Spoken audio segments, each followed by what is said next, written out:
지난번에 처음 시작할 때 원래는 이제 주일에 한 번 우리 김강현 목사님께서 계속했던 말씀 강의했던 김강현 목사님께서 이제 주일 오후에 한 번 해주시긴 했는데 이 교회 사정 때문에 못해서 제가 우리 항종직 피텍 항종직 교육을 하면서 이 주님의 기도를 했었거든요. 그래서 우리 모든 성도들에게 한 번은 이거는 같이 해봐야겠다는 생각이 들어서 마침 또 재직 헌신 예배고 해서 우리 주님의 기도문을 가지고 같이 말씀을 나누도록 하겠습니다. 오늘 말씀을 보면 마태복음 6장 7절에서 이 8절 말씀에 보면 예수님께서 이렇게 말씀하셨어요. 기도할 때에 이방에 같이 중언부언하지 말라. 그들은 말을 많이 하여야 들으실 줄 생각하느니라. 그랬습니다. 예수님 당시에 유대인들의 기도를 보면 아마 예수님 말씀하신 대로 이방인들 같이 중언부언했다라는 것을 알 수가 있습니다. 이 중언부언이라는 게 뭐냐면 한 말을 계속해서 반복하는 거예요. 그래서 정성이 들어가야 된다는 생각에서 그런지 계속 반복하면서 계속 오래 해야 들으신다라는 그런 생각들. 근데 이 부분은 예수님께서 이렇게 지적한 거죠. 하나님께서는 나의 기도를 들으셨다는 믿음을 우리가 갖지 못하니까 계속 반복해 드리는 거다. 그래서 우리가 필요한 것을 반복해서 구하지 아니하면 하나님께서 나의 사정을 모를 것 같다라는 그런 의구심이 있으니까 이렇게 자꾸 이렇게 구한다는 거예요.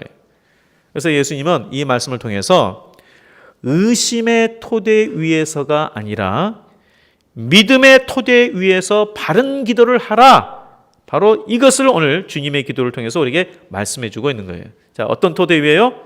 의심의 토대 위가 아니라 믿음의 토대 위에서 기도해라. 자, 그러면서 이제 가르쳐 주셨는데 9절 말씀에 너희는 이렇게 기도하라 하면서 이렇게 말씀하셨어요. 하늘에 계신 우리 아버지여. 아버지.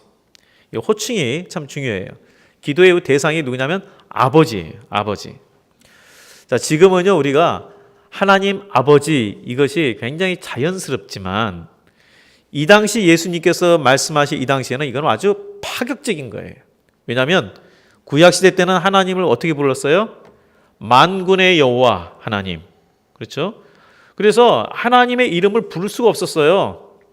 그래서 안 부르다 보니까 뭘로 불렀냐면 주여 해가지고 아도나이 이렇게 부르고 그러다 보니까 이름을 잊어먹었어요.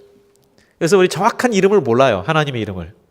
그래서 조금 가까운 것이 야훼 하나님이다. 이렇게 조금 이야기하는데 너무 거룩한 이름이다 보니까 이름을 안 부르고 주여 이렇게 하다 보니까 만군의 여호와여 이렇게 하다 보니까 이렇게 지나갔어요. 그런데 예수님께서 지금 뭐냐면 아버지여라고 하는 거예요. 아버지여.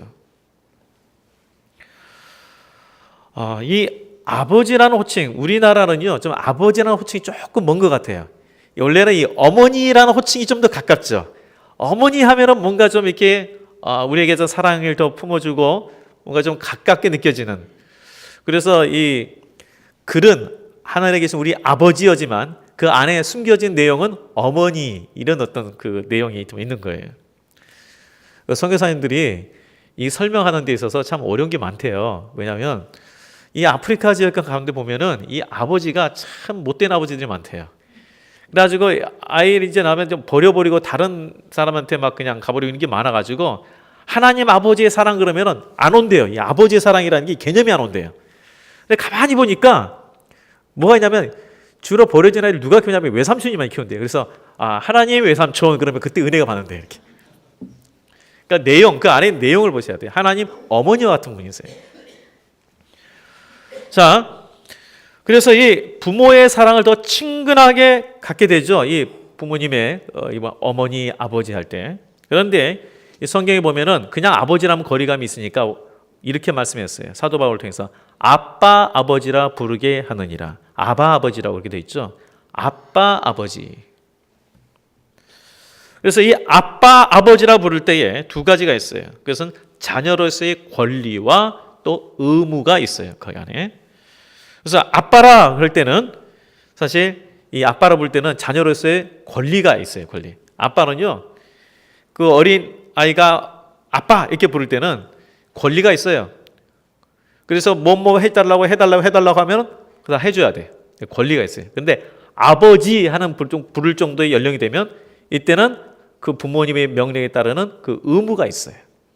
그래서 권리와 의무가 다 있습니다. 자, 어쨌든 이 아버지라는 이 호칭이 굉장히 중요해요. 정말 하나님과의 친밀한 관계를 맺게 하는 그런 호칭이고요. 이 호칭 앞에서 회복이 일어나는 거예요. 이 돌아온 둘째 아들, 거의 우리는 뭐 이제 탕자의 비유라고 말하지만 어쨌든 거의 둘째 아들이 돌아오면서 가장 먼저 말했던 게 뭐냐면 내가 아버지께로 돌아가기로 결심을 하고 아버지여 이렇게 이야기해요. 아버지여. 이 아버지라는 말에 이 아들의 존재가 회복이 돼요. 그리고 단절된 관계가 회복이 돼요. 이 호칭이 그만큼 이 아버지라는 호칭이 갖는 그 위력이 있어요. 하나님 아버지 할 때 이 아버지를 찾고 우리가 나갈 때에 그 다음에 어떤 기도 내용이 별로 없어도 하나님 아버지 할 때에 우리 가운데 단절됐던 것들 또 우리 가운데에 뭔가 좀 무너진 것들이 회복이 되는 그러한 능력이 아버지라는 호칭 가운데도 있다는 거예요. 그래서 우리가 성숙된 그리스도인으로 살아가기 원한다면 하나님 아버지께서 우리 아버지이심을 잊지 말아야 돼. 우리 아버지. 그래서 우리 모든 성도님들 이 예수님께서 하늘에 계신 우리 아버지여 이렇게 먼저 기도하라는 아버지 이 호칭이 그만큼 우리에게 참 주시는 그 의미가 크다는 거예요. 그리고 여기 보면 하늘에 계신 데 있죠. 여기에 우리가 하늘 이렇게 돼 있지만 원어에는 복수로 돼 있어요. 이게 뭐냐면 하늘들에 계신 아버지 이렇게 돼요. 하늘들에 계신 아버지. 그래서 이 하늘들이라는 것은 땅과 반대의 개념이 여기서는 아니에요. 이 하늘들이라는 것은 시간과 공간을 초월하여 모든 곳에 계시는 아버지를 의미해요. 무소부재의 하나님 아버지. 그러니까 이게 무엇을 말하냐면 우리가 내가 고통스러운 곳, 다른 사람들이 알지 못하는 그래서 나만 갖고 있는 고통 가운데 있는데 바로 그곳에도 하나님께서 계신다. 하늘들의 하나님은 나 외에는 다른 사람이 아무도 올 수 없는 그곳에도 하나님이 계신다. 그렇기에 우리가 나의 삶을 하나님 아버지께 맡길 수가 있는 거예요. 바로 이게 믿음의 토대예요.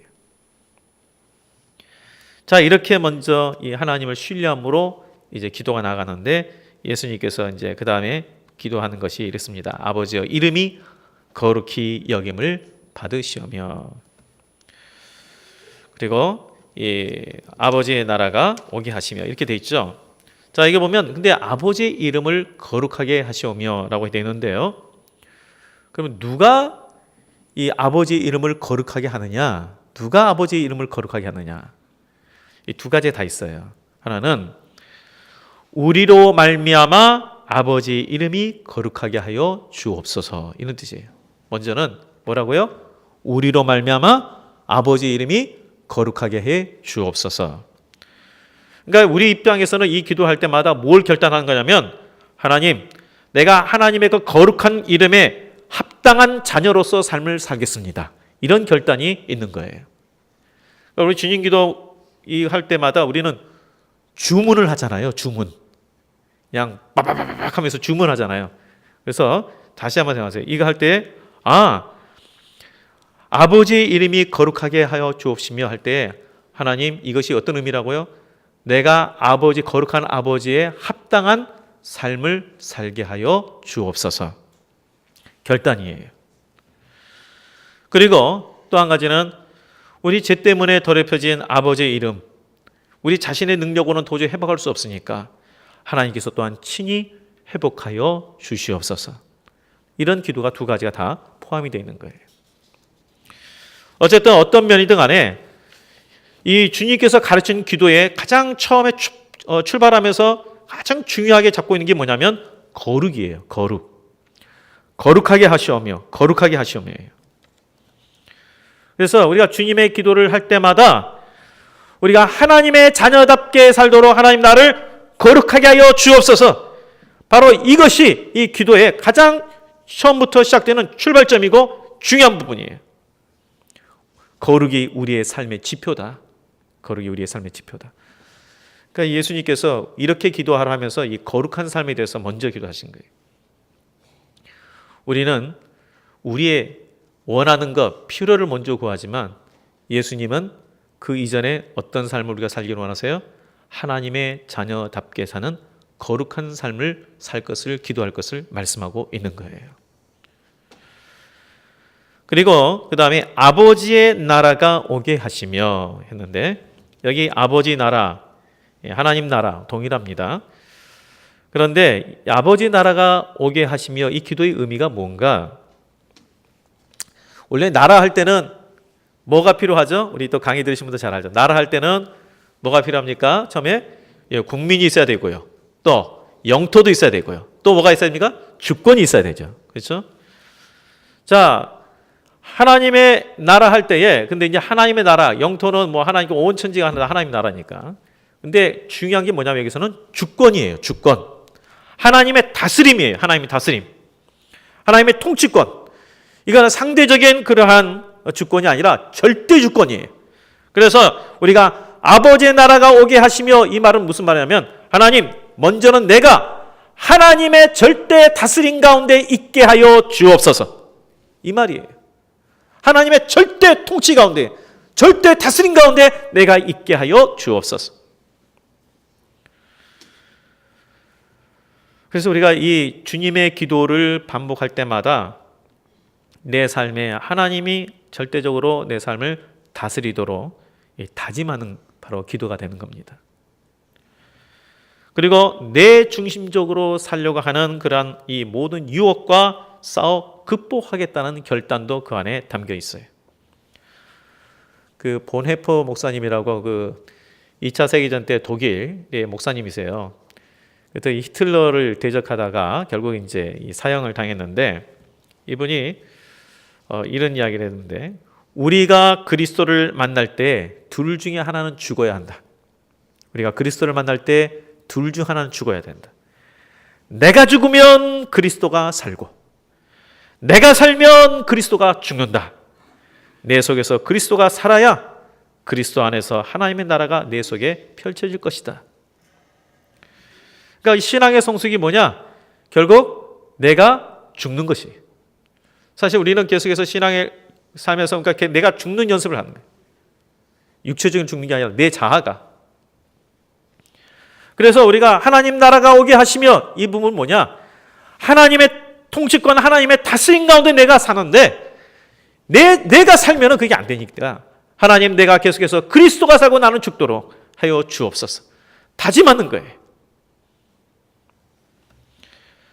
그리고 여기에 또 아버지의 뜻이 하늘에서와 같이 땅에서도 이루어지게 하소서. 자, 여기서는요, 하늘이 복수가 아니에요. 아까 처음에 하늘에 계신 우리 아버지 그랬죠? 이 하늘은 복수예요. 하늘들에 계신 아버지. 그래서 이거는 땅과 반대되는 개념의 하늘이 아니라 모든 곳에 계시는 하나님이라고 그랬어요. 그런데 오늘 지금 하늘에서 같이 땅에서도 이루어지게 하소서 할 때 이 하늘은 땅과 반대되는 개념의 위의 하늘이에요. 그래서 이 기도는 이 땅에서도 하나님의 뜻이 이루어지는 삶을 살겠다는 결단이에요. 그러니까 아버지의 뜻이 하늘에서와 같이 땅에서도 이루어지게 하여 주옵소서. 이 기도는 이 땅에서도 내가 하나님의 뜻이 이루어지는 삶을 살도록 내가 결단하는 것. 그런데 우리가 이 하나님의 뜻을 이루는 삶이 되려면 반드시 우리가 가져야 될 것이 있습니다. 그게 뭡니까? 하나님의 말씀입니다. 하나님의 뜻과 하나님 말씀은 분리할 수가 없어요. 그래서 우리 에스라라는 선지자가 유대 나라를 다시 회복시킬 때에 결단을 하잖아요. 내가 하나님의 말씀을 가르치기로 결단하니라. 이 백성들이 하나님의 통치권 안에 있으려면 하나님의 나라 되려면 반드시 하나님의 말씀을 알아야 된다. 그래서 우리가 하나님의 뜻이 내 삶 가운데 이루어지는 그런 삶이 되기 위해서는 하나님의 말씀을 가까이 해야 돼요. 하나님 말씀을 읽어야 돼요. 우리가 이제 2주 동안 하나님의 말씀을 어떤 관점에 볼 것인가에 대해서 좀 배웠습니다. 짧게 배웠어요. 그렇지만 일단 도전을 받은 부분이 있어요. 그래서 이제 여기 참석하신 분 안창선 모두가 다 이제는 우리가 하나님 말씀을 이제 읽어야 돼요. 가까이 해야 돼요. 왜요? 하나님의 뜻이 내 삶 가운데 이루어지기 위해서는 반드시 필요하기 때문에 그렇습니다. 이거는 선택 부분이 아니에요. 정말 우리가 하나님의 뜻 가운데 살려면 하나님의 말씀을 읽어야 돼요. 가까이 해야 돼요. 또 이렇게 하나님께서 먼저 하나님과의 관계에 그리고 또 우리 하나님의 뜻, 하나님의 거룩함 이 부분을 우리가 살기를 원하는 기도를 먼저 하라고 말씀하신 후에 그 다음에 이제 우리를 위한 기도를 이렇게 하라라고 말씀해 주셨죠. 이게 뭐냐면 11절에 뭐라고 되어 있습니까? 오늘 우리에게 일용할 양식을 주시옵고. 오늘 우리에게 일용할 양식을 주옵시고. 일용할 양식이란 것은 그날 필요한 양식입니다. 그날 필요한 양식. 근데 이 2000년 전에 우리나라도 100년 전에 아니 100년도 아니죠. 50년 전에 그 밥 굶지 않고 매일같이 그 굶지 않고 걱정 없이 살 수 있는 사람이 얼마나 됐을까요? 그렇게 많지 않았겠죠. 2000년 전에는 더 했겠죠. 그날 먹을 걱정 안 하고 사는 사람들이 얼마나 됐겠습니까? 그러니까 이 기도는요. 하나님 내가 좀 이 우리를 위한 기도할 때 그날 필요한 양식을 주옵소서. 우리에게 필요한 것은 구해요. 네. 그런데 풍요를 구하지 말고 필요를 구하라는 거예요. 무슨 차이인지 아시겠습니까? 우리의 필요를 구해라. 이거는 기복적인 거 아니에요. 필요를 구하세요. 우리의 필요한 거 구하세요. 그런데 우리가 풍요로움을 구할 때는 그거는 원래 기도의 의미하고는 달라요. 우리가 필요를 구하고 우리가 성실히 살 때 하나님께서 많이 풍요롭게 줄 수가 있어요. 하나님 은혜로 줄 수가 있어요. 그때는 어떻게 됩니까? 풍요로운 걸 준 것을 청지기 정신으로 그것을 주의 뜻에 맞게 사용하는 거예요. 바로 이것이 오늘날 우리에게 일용할 양식을 주옵시고라는 뜻이에요. 필요한 것을 우리에게 채워 주옵소서. 필요한 것을 채워 주세요. 오늘 우리 성도님들 가정가정에도요. 참 이게 경제적으로 지금 현재 이 사회 자체가 좀 여러 가지 어렵다 보니까 물질적인 부분에 있어서 참 스트레스를 받고 어렵게 있는 분들이 있어요. 그럴 때 하나님 정말 이 필요를 채워 주옵소서라고 기도하는 거 그거 성경적이에요. 구하세요. 그러면 하나님이 주십니다. 구하셔야 돼요. 그런데 항상 말했지만 하나님께서 우리에게 주신 것이 풍요로우면 우리는 어떻게 됩니까? 아이고 할렐루야 그러면서 이거 이제 하나님 나 복 받았네 얼씨구 이런 차원에서 머무르면 안 되고 그것을 청지기로 생각하고 더 하나님의 나라를 위해서 잘 선용하라. 바로 이것이 일용할 양식을 주옵시고라는 의미라는 것입니다. 그리고 그 다음에 이제 우리 관계에 대한 부분이 나와요. 우리가 이거 한번 읽어보겠습니다. 12절 말씀. 자, 읽겠습니다. 시작. 우리가 우리에게 죄 지은 자를 사하여 준 것 같이 우리 죄를 사하여 주시옵고 했습니다. 자, 여기 죄가 나오는데요. 이 기도는 우리가 하나님의 용서 없이는 살 수 없는 존재라는 것을 강조하고 있어요.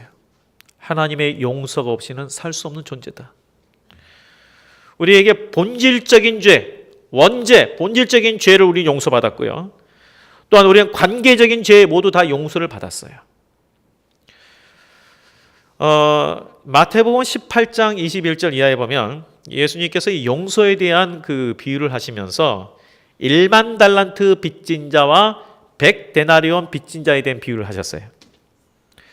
자, 1만 달란트 빚진 자가 우리라는 거예요. 하나님 앞에 우리가 본질적인 죄에 대해서 용서함을 받고 우리의 삶 속에서 주어지는 그런 관계적인 모든 그런 죄에 대해서 용서함을 받았다. 그게 어느 정도냐? 1만 달란트다. 그런데 너희들의 관계 속에서 너희들이 빚진 자들이 있다. 너한테 잘못한 사람이 있다. 그 정도 어느 정도냐? 100데나리온이다. 자, 1만 달란트 하니까 우리 감각이 안 오시죠? 제가 그래서 계산을 했습니다. 했더니 어느 정도 나오냐? 6조 원. 6조 원. 또 돈이 많으셔서 놀라지 않은데 6조 원이면 어마어마한 돈이에요. 어마어마한 돈이에요. 6조 원이면. 근데 6조 원 빚진 자 그리고 100데나리온이면 오늘날로 한 1,000만 원 돈 돼요. 6조 원이라는 우리 능력으로는 도저히 탕감받을 수 없는 것을 탕감받았어요. 용서함을 받았어요. 근데 너희들은 너에게 1,000만 원 빚진 자들에 대해서 목살을 잡으면서 이거 안 갚아 이렇게 하는 그런 부습에 대해서 말씀하면서, 그래서 이 14절과 15절에 또 반복하잖아요. 이 용서에 대해서는 예수님께서 이 기도에 대해서 말씀하면서 너희가 사람의 잘못을 용서하면 너희 하늘 아버지께서 너희 잘못을 용서하시려니와 너희가 사람의 잘못을 용서하지 아니하면 너희 아버지께서 너희 잘못을 용서하지 아니하리라. 그러니까 용서는 결국 나를 위해서 하는 거예요. 용서는 나를 위해서 하는 거예요. 너희가 100데나리온 손해 간의 관계 속에서 잘못한 사람 용서하지 않으면 하나님께서 너에게 용서하지 않으리라. 그래서 교회는요, 그래서 은혜가 넘쳐야 되고 용서가 넘쳐야 돼요. 이처럼 우리는 엄청난 탕감을 받았어요. 그걸 우리 뭐라 그래요? 은혜라 그래요. 은혜. 본질적인 죄까지 다 우리는 사함을 받았어요. 우리가 다른 사람의 죄에 대해서 우리가 하나님 앞에 받은 그 은혜에 비하면 내가 다른 사람이 베푼 것을 비교해 보니까 60만 분의 1이더라고요. 아까 1만 달란트하고 100데나리온 비교하니까 60만 분의 1이에요. 60만 분의 1. 그래서 우리가 하나님의 은혜를 깨달을 때에 다른 사람에 대해서 그만큼 우리가 비례해서 용서할 수가 있는 거예요. 예수님께서 이 말씀을 하신 거죠. 우리가 우리에게 죄진 자를 사하여 준 것 같이 우리 죄를 사하여 주옵소서. 우리는 하나님의 은혜가 없이는 도저히 살 수 없는 죄인이다. 하나님께서 우리를 용서해 주셨으니 그러니 너희도 용서해라. 그렇게 기도해라. 이 말씀이에요. 그리고 나서 또 무엇을 말씀했습니까? 우리를 시험에 들게 하지 마시옵고. 시험에 들게 하지 마시옵고. 이 시험할 때요, 주체가 두 가지가 있어요. 하나님이 시험하시면 그거는 뭐냐면 훈련이고, 마귀가 시험하면 그건 유혹이에요. 자, 훈련, 테스트는 뭐냐? 자격 시험이에요. 아, 이 사람이 어느 정도 2단계 되면 그 윗단계로 갈 수 있는 그런 테스트. 이건 하나님께서 우리에게 주신 시험이에요. 그래서 이 테스트를 통과하면 더 성숙되고 더 많은 것을 하나님께서 맡기시는 거예요. 그리고 우리는 뭐라 그래요? 연단이라고 이렇게 말하기도 하죠. 그러나 마귀는 뭐냐? 우리에게 주는 그 시험은 무너지도록 유혹하는 거예요. 그래서 이 주체가 어느 거에 따라 달라요. 똑같이 보이는 것 같지만 하나님께서 우리에게 주신 테스트는 뭐예요? 우리가 더욱 자격시험처럼 더 성숙되기 위해서 우리를 세우도록 하기 위해서 주신 거다. 마귀는 우리에게 유혹하여서 무너지도록 하는 것이다. 자, 우리에게 시험에 빠지지 않게 하시고 시험에 우리가 들게 하지 마시고, 이 부분은 먼저는 하나님의 도움이 없으면 우리 모두가 유혹에 넘어질 수 있는 그러한 연약한 존재라는 것을 먼저 인식해라. 왜? 그러니까 기도하는 거예요. 나는 마귀가 와도 끄떡없어. 여러분, 그 사기꾼이요, 사기꾼이 막 사기쳐도 나는 끄떡없이 안 속아, 이렇게 지금 장담하실 수 있겠어요? 이 사기꾼들이요, 이 우리처럼 몇 개월을 두고 사기친 게 아니더라고요. 몇 년을 갖다가 장기적인 프로젝트에 따라서 그들의 어떤 그 모든 그 과정 속에서 피눈물 나는 노력에 의해서 결실을 맺는 거예요. 그 사람들도. 제가 그 전에 있는 교회에 간 권사님이 성가대에 있었는데, 성가대 옆에 이제 새로운 새신자가 와가지고 성가대에서 한 2년 반 정도 참 같이 성가대 같이 쓰고 얼마나 이제 언니 하면서 굉장히 친근하게 지냈어요. 너무너무 친하게 지냈어요. 그러다가 사기를 쳤어요. 한 8년 전인데요.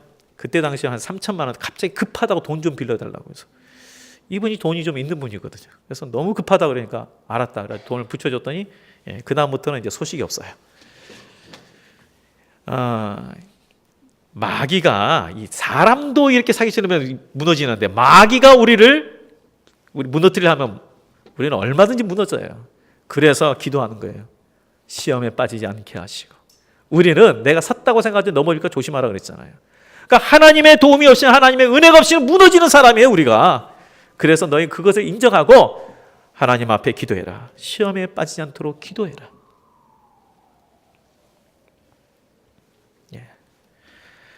이 악에 빠진 그 부분과 더불어서 또 나의 삶에서 그래서 유혹거리도 내가 제거하겠다라는 결단이 거기서 같이 나오는 거예요.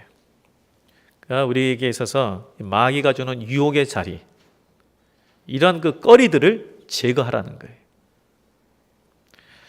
그 다음에 이제 나온 것이 악에서 구하시오며, 악에서 구해달라.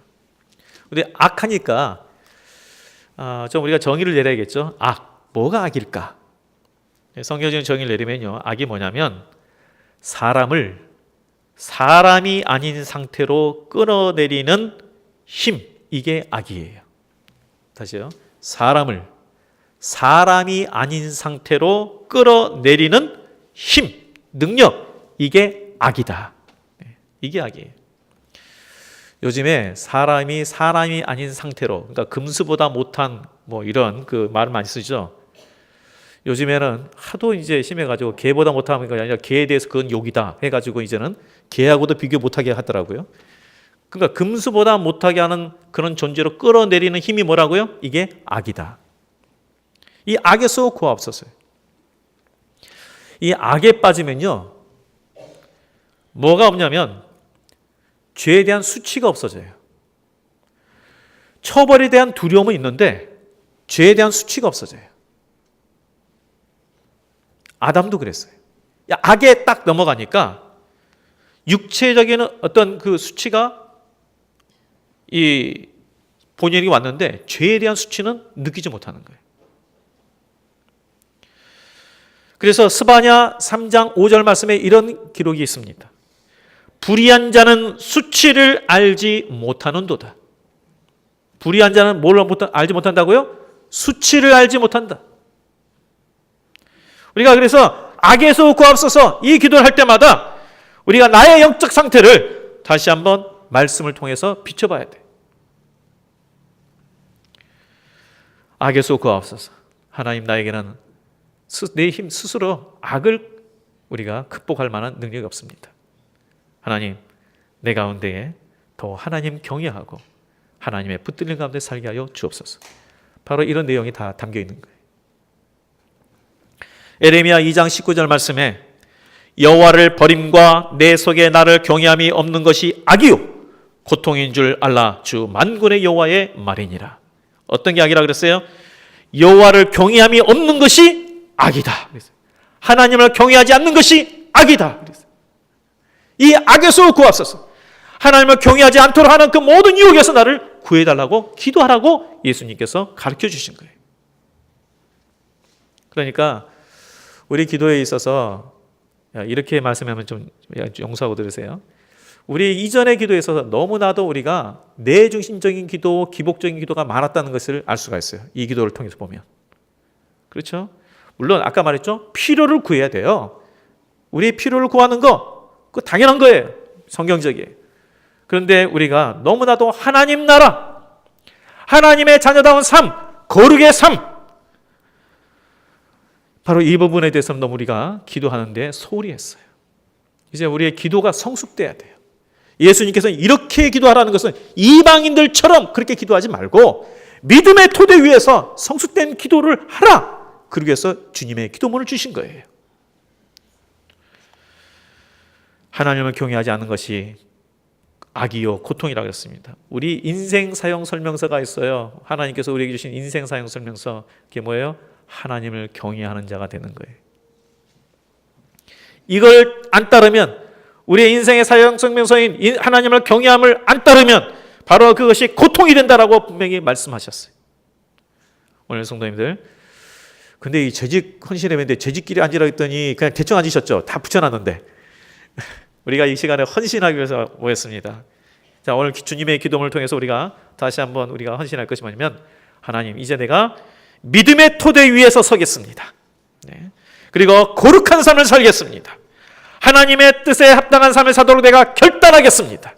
이 시간에 우리 주님의 기도문을 통하여서 우리 모두가 다시 한번 이러한 결단이 있기를 주의 이름으로 축복드립니다. 기도하겠습니다.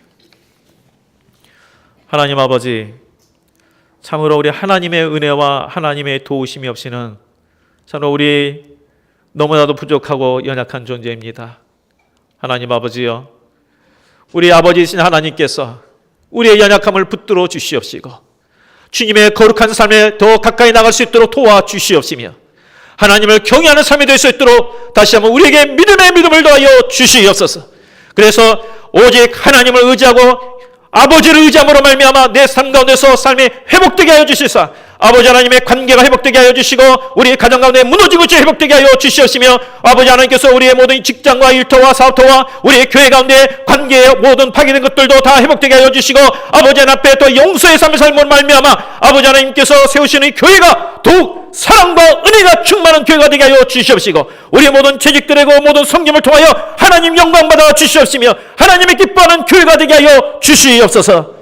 하나님 아버지, 우리 다시 한번 우리 모든 성도님들 주님께서 주신 이 기도를 통하여 더욱 신앙에 성숙되고 삶에 더욱 하나님의 은혜가 풍성해지는 삶이 되게 하여 주옵소서. 예수님 이름으로 기도합나이다. 아멘.